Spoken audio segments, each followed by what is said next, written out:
Tình hình Đông Âu tiếp tục căng thẳng với nhiều diễn biến mới. Quan chức Ukraine nói thị trấn Avdiivka có nguy cơ bị xóa sổ khỏi mặt đất. Trong khi đó, Tổng thống Zelensky thăm thị trấn giáp biên giới Nga một năm sau trận chiến sống còn. Ở mặt trận phía Nam, Moscow cho biết sẵn sàng đàm phán về tình hình tại nhà máy hạt nhân Zaporizhzhia sau khi ông Zelensky tố Nga tống tiền hạt nhân. Giữa lúc đó, Belarus tuyên bố tiếp nhận vũ khí hạt nhân chiến thuật của Nga. Ba Lan lập tức phản đối, nói Belarus sẽ phải đối mặt với nhiều lệnh trừng phạt. Ở diễn biến khác, Washington và Bắc Kinh tiếp tục gay gắt trên mọi mặt trận. Bộ Ngoại giao Trung Quốc lên án Mỹ, nói những kẻ phá hoại đường ống Nord Stream phải bị đưa ra xét xử. Đồng thời, yêu cầu Mỹ nên ngừng can thiệp việc nội bộ của các nước dưới chiêu bài dân chủ. Đáng chú ý, Triều Tiên tiết lộ chi tiết vụ thử nghiệm tàu tấn công dưới nước mang đầu đạn hạt nhân. Người dân biểu tình phản đối ngân sách quốc phòng kỷ lục cho tài khóa 2023 của Nhật. Tất cả sẽ được gửi đến quý vị ngay sau đây.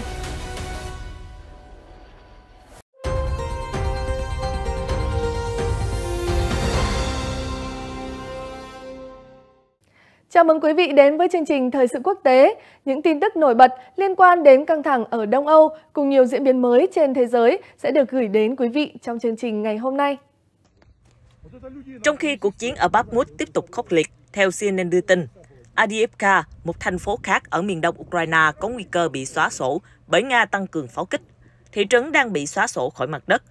Vitaly Barabat, người đứng đầu chính quyền quân sự Avdiivka nói, đồng thời cho biết thêm rằng các tiện ích của thành phố sẽ bắt đầu ngừng hoạt động vào Chủ nhật tới, do ngày càng có nhiều khu vực trong thành phố bị pháo kích và bị phá hủy. Một cảnh sát địa phương cho hay, ở Avdiivka, ngày nào cũng có người thiệt mạng, ngày càng có nhiều người dân địa phương sẵn sàng sơ tán khi thành phố bị pháo kích 24/24 giờ. Không kích gần như không ngừng nghỉ, mỗi ngày thị trấn đều phải hứng chịu khoảng 14 quả rocket, cảnh sát vùng Donetsk đang hỗ trợ sơ tán cho biết. Avdiivka cách Bakhmut khoảng 90 km và cách thành phố Donetsk chỉ khoảng 25 km về phía Bắc, đã liên tục bị lực lượng Nga tấn công. Hôm 26 tháng 3, một binh sĩ Ukraine thừa nhận, tình hình ở Avdiivka tiếp tục khó khăn do Nga tăng tần suất không kích và cắt đứt một số tuyến đường tiếp tế của Ukraine.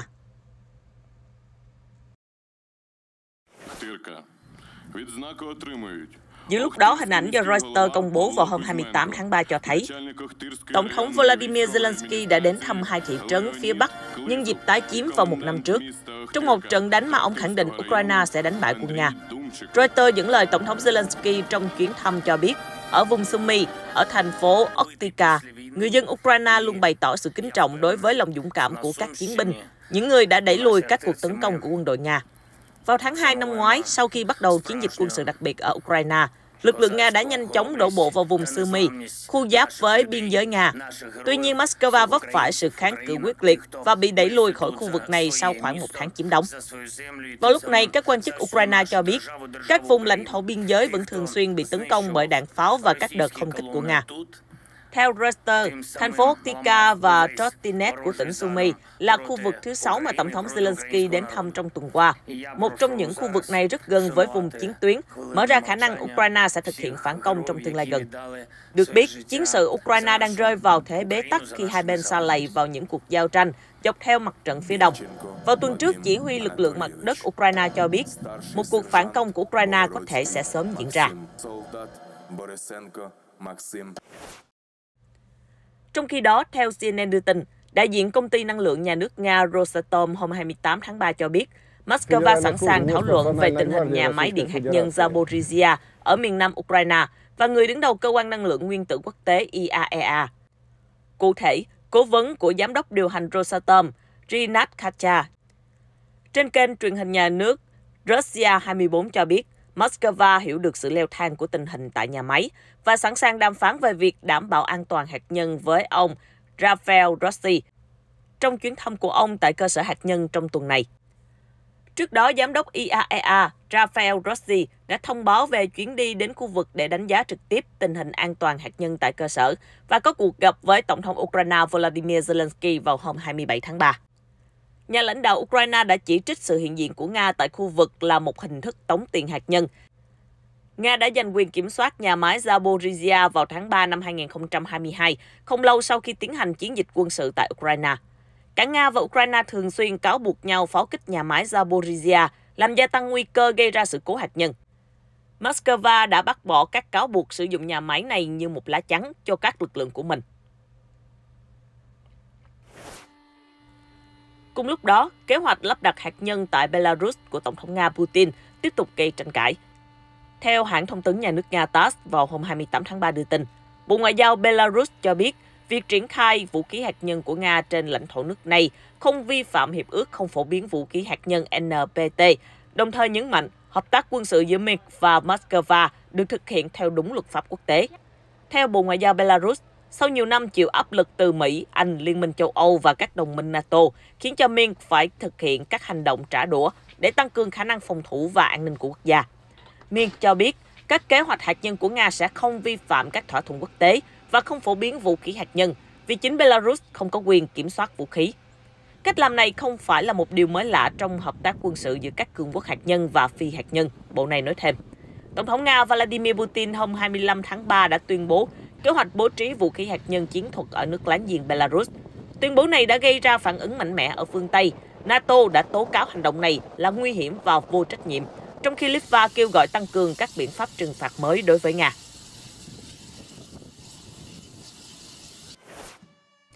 Song song với đó, Thủ tướng Ba Lan Mateusz Morawiecki hôm 28 tháng 3 cho rằng Belarus chắc chắn sẽ phải đối mặt với các lệnh trừng phạt tiếp theo của châu Âu do kế hoạch triển khai vũ khí hạt nhân chiến thuật của Nga tại nước này. Hãng tin Reuters cho hay, tuyên bố trên được đưa ra trong bối cảnh căng thẳng giữa Warsaw và Minsk đã tiếp tục leo thang trong thời gian gần đây. Theo đó, ông Morawiecki cho biết, Warsaw đang có các cuộc đàm phán hàng ngày với các nhà lãnh đạo Liên minh châu Âu khác về gói trừng phạt thứ 11 chống lại Nga, và gói này sẽ bao gồm nhiều biện pháp nhắm vào Belarus, một đồng minh thân cận của Moscow. Trong khi đó, Hoa Kỳ, một siêu cường quốc hạt nhân hàng đầu thế giới, đã phản ứng thận trọng trước tuyên bố của ông Putin. Một quan chức cấp cao của chính quyền Tổng thống Joe Biden cho biết không có dấu hiệu nào cho thấy Moscow có kế hoạch sử dụng vũ khí hạt nhân. Mối quan hệ giữa Warsaw và Minsk đã căng thẳng ngay cả trước khi cuộc chiến ở Ukraine bùng nổ, khiến cho họ trở thành đồng minh của các phe đối lập trong cuộc xung đột. Trong bối cảnh mối quan hệ song phương ngày một xấu đi, Ba Lan đã đóng cửa một trong những cửa khẩu biên giới quan trọng với Belarus vào hồi tháng 2 năm nay, bất chấp các chỉ trích của Minsk. Hôm 28 tháng 3, ông Morawiecki còn cho biết Ba Lan đang xem xét tăng cường áp đặt các hạn chế đối với giao thông xuyên biên giới giữa hai nước.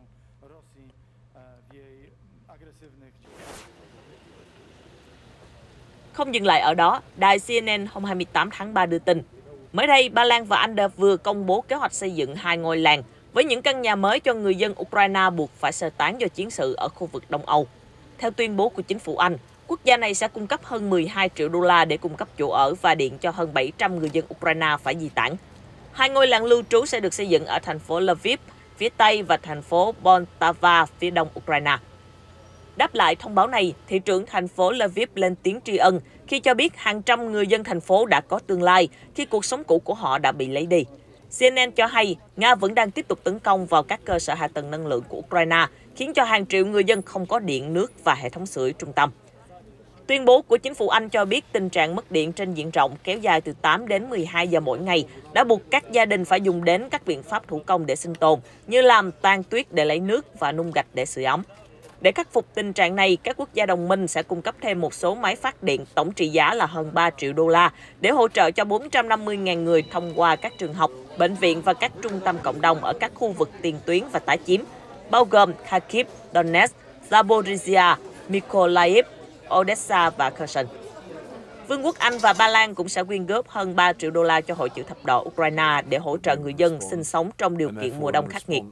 CNN dẫn lời Ngoại trưởng Anh James Cleverly cho biết, trong năm qua, Nga liên tục tấn công vào các cơ sở hạ tầng của Ukraine, gây ra nhiều thiệt hại.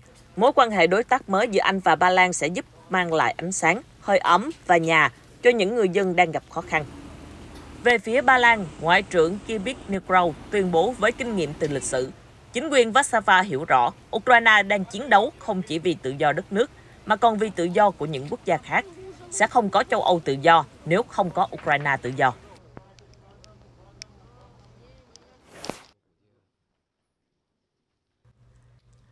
Ở diễn biến khác, Bộ Ngoại giao Trung Quốc khẳng định những kẻ phá hoại đường ống Nord Stream sẽ phải đối mặt với hậu quả, đồng thời lên án Mỹ khi Hoa Kỳ không đồng ý tiến hành một cuộc điều tra do Liên Hợp Quốc đứng đầu.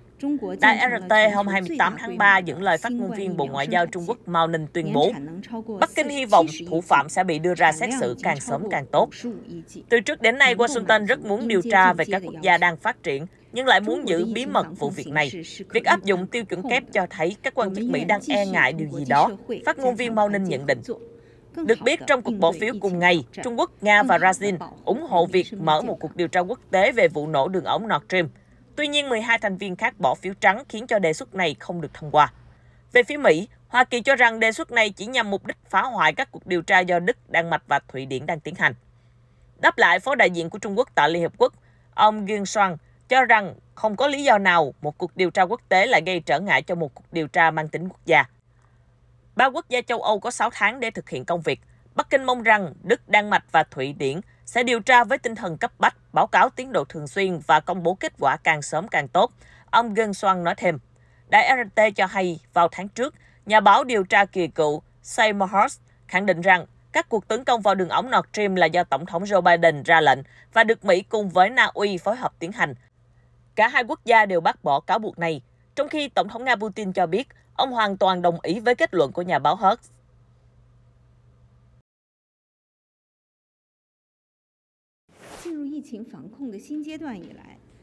Thêm vào đó, theo hãng tin Sputnik, phát ngôn viên của Bộ Ngoại giao Trung Quốc Mao Ninh hôm 28 tháng 3 đã kêu gọi Hoa Kỳ ngừng can thiệp vào công việc nội bộ của các quốc gia khác dưới cái cớ dân chủ và gây chia rẽ trên thế giới. Mỹ nên ngừng chỉ tay vào các nhà nước khác và ngừng can thiệp vào công việc nội bộ của họ dưới danh nghĩa thúc đẩy dân chủ. Bà Mao nói trong một cuộc họp báo. Bên cạnh đó, theo bà Mao, những gì thế giới cần ngày nay không phải là nhân danh dân chủ để tạo ra sự chia rẽ và thúc đẩy chính sách hoạt động đơn phương, mà cần tăng cường đoàn kết và hợp tác dựa trên các mục đích và nguyên tắc của Hiến chương Liên Hợp Quốc, ủng hộ chủ nghĩa đa phương. Nữ phát ngôn viên nói thêm rằng, các hội nghị thượng đỉnh tạo ra sự đối đầu không phải là điều thế giới hướng tới, mà chính là sự đoàn kết và hợp tác thực sự để giải quyết các vấn đề mà cộng đồng quốc tế đang phải đối mặt. Chúng tôi đã nhiều lần tuyên bố quan điểm của mình về cái gọi là hội nghị thượng đỉnh vì dân chủ. Bất chấp nhiều vấn đề trong nước, Hoa Kỳ đang tổ chức một hội nghị thượng đỉnh vì dân chủ khác dưới danh nghĩa thúc đẩy dân chủ, một sự kiện công khai định tuyến ý thức hệ và gây chia rẽ trên toàn thế giới. Đây là hành động vi phạm tinh thần dân chủ, cho thấy việc Mỹ dùng vỏ bọc dân chủ để duy trì thế hệ dẫn đầu của mình, bà Mao nói thêm.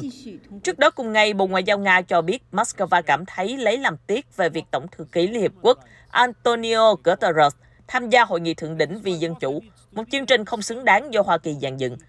Đồng thời nói thêm rằng đây là một nỗ lực tiếp theo nhằm thành lập một liên minh với tên gọi là các quốc gia dân chủ do Washington lãnh đạo. Hội nghị thượng đỉnh vì dân chủ đầu tiên do Hoa Kỳ tổ chức vào tháng 12 năm 2021. Hội nghị thượng đỉnh lần thứ 2 dự kiến diễn ra từ ngày 28 đến ngày 30 tháng 3.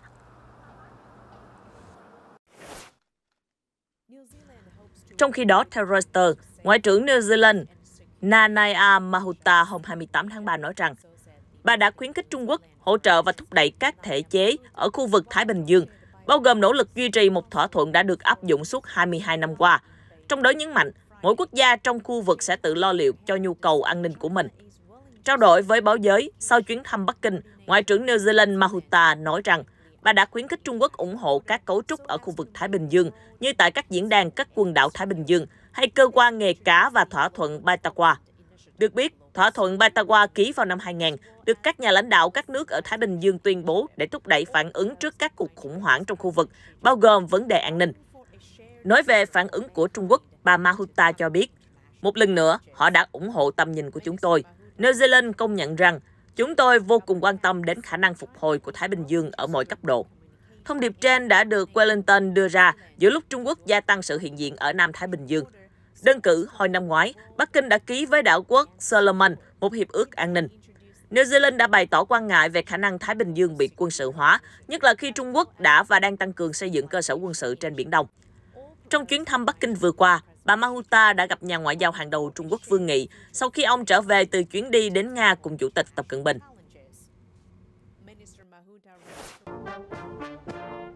Bên cạnh đó, Bộ trưởng Quốc phòng New Zealand Andrew Little cho biết nước này đang quan tâm đến việc hợp tác với AUKUS Hiệp ước An ninh ba bên gồm Mỹ, Úc, Anh trong các khía cạnh phi hạt nhân.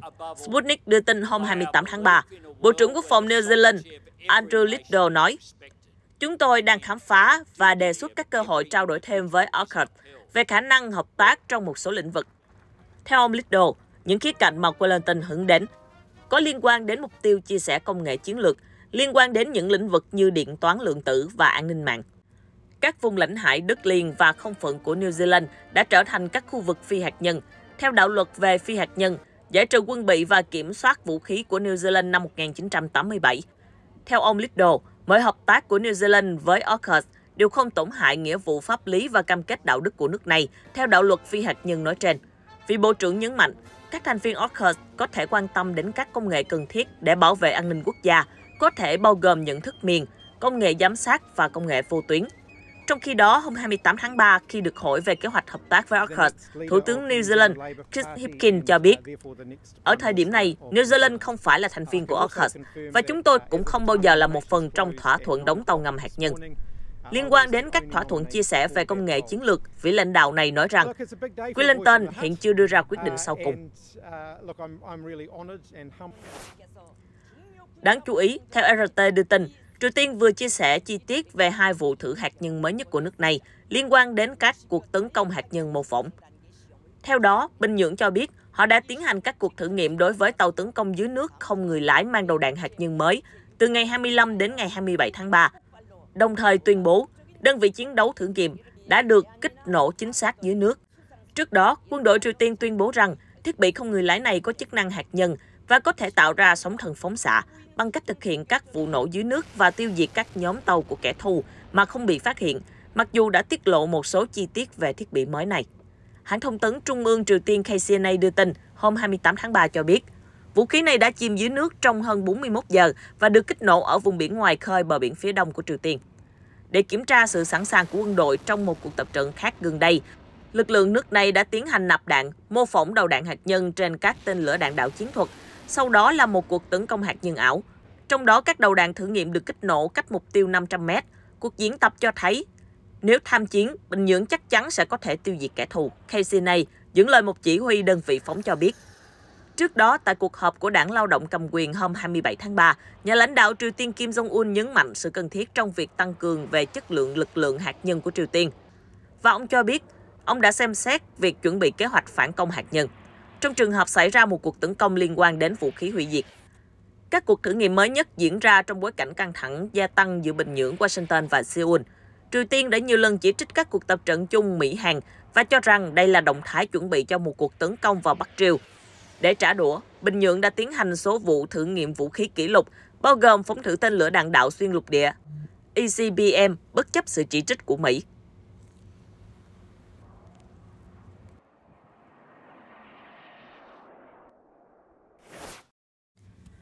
Trong khi đó, theo CCTV, người dân Nhật Bản hôm 28 tháng 3 đã tham gia tuần hành phản đối mạnh mẽ việc mở rộng quân sự của đất nước sau khi Quốc hội nước này thông qua ngân sách quốc phòng cao kỷ lục cho năm tài khoá 2023.